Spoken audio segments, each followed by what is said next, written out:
এই দিন আমার কাজটা এমন একজন মেকআপ আর্টিস্টের সাথে ছিল যার সাথে আমার অলমোস্ট 3 থেকে 3.5 বছর পর আবার দেখা হবে বা আবার কথা হবে বা আবার কাজ হবে বলতে পারো। তার আগে অনেকবার তার কাছে আমি সেজেছি, অনেক লুকে সেজেছি, অনেকবার তার কাছে গেছি, কারণ সে কলকাতার না, একটু ডিস্টেন্সে। কিন্তু সব থেকে মজার ব্যাপার হলো এই 3 থেকে 3.5 বছর অন্য একটা মানুষের জন্য, অন্য একটা বাজে ঘটনার জন্য আমি আমার মেকআপ আর্টিস্টকে ভুল বুঝেছিলাম। তার সাথে আমার কোনো রকম কোনো কন্ট্যাক্ট ছিল না, সেও যোগাযোগ করেনি, হয়তো তারও মনে হয়েছে আমি তাকে আবারও ভুল বুঝবো। যাই হোক, যা হয়ে গেছে তা হয়ে গেছে।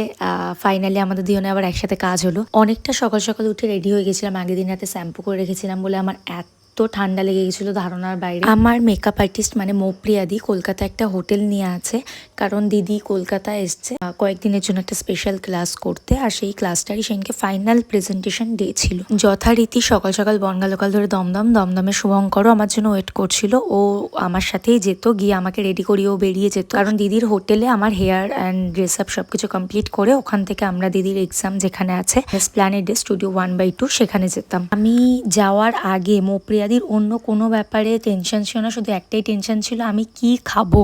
তো আমি আগেই বলে রেখেছিলাম একটু ধোসা হোক, যা হোক, কারণ আমার খাওয়া নিয়ে অত ট্যান্ট্রামস নেই, যা হোক এনে রেখো আমি খাবো। তো যাওয়ার সাথে সাথে মৌপ্রিয়াদির হাজবেন্ড মানে দাদা ধোসা এনে দিয়েছিল, আমি খেলাম, খেয়ে তারপর প্রপার রেডি হয়ে চলে গেলাম দিদির প্রেজেন্টেশনের ওখানে। অ্যান্ড দেন মৌপ্রিয়াদি আমার স্কিন প্রিপারেশন, তারপর মেকআপের সবকিছু স্টেপ বাই স্টেপ করা শুরু করে। কিন্তু তার মধ্যেও মৌপ্রিয়াদির মাথায় আবার এটা চলতে শুরু করে যে কথা তুমি কি লাঞ্চ করবে। বাট আমি তখন সবে খেয়েছিলাম, আর গরমের মধ্যে সিরিয়াসলি আমার লাঞ্চ করতে সেদিন একদম ইচ্ছা করছিল না। তবুও মৌপ্রিয়াদির হাজবেন্ডকে বলে, দাদা নিচেই ছিল, তো দাদাকে বলে আমার জন্য চকলেট, কোল্ড ড্রিঙ্কস, কেকস এত কিছু নিয়ে এসেছিল। আর 2 থেকে 2.5 ঘন্টার মধ্যে আমাকে পুরো রেডি করানোর পর এটা হলো আমার মিষ্টি সুন্দর ফাইনাল লুক। মিষ্টি সুন্দর বলছি কারণ আমার নিজেরই এই লুকটা খুব পছন্দ হয়েছে আর সবার খুব ভালো লেগেছে। সেদিন মৌপ্রিয়াদি কোনো শ্যুট করেনি, জাস্ট আমাকে রেডি করে তার টিচারের সামনে প্রেজেন্ট করেছে, দ্যাটস অল। খুব তাড়াতাড়ি হয়ে গেছিল, আর আমার সেদিনকে কাজটা গিয়ে এত ভালো লাগছে, কারণ আমার পুরোটা প্রচুর মেকআপ আর্টিস্টের সাথে দেখা হয়েছে যাদের সাথে অনেকদিন দেখা হয় না। আর এই সুন্দর ড্রেস জুয়েলারি কালেকশনটা ছিল সঞ্জীব দার, এটা আমি মেনশন করলাম কারণ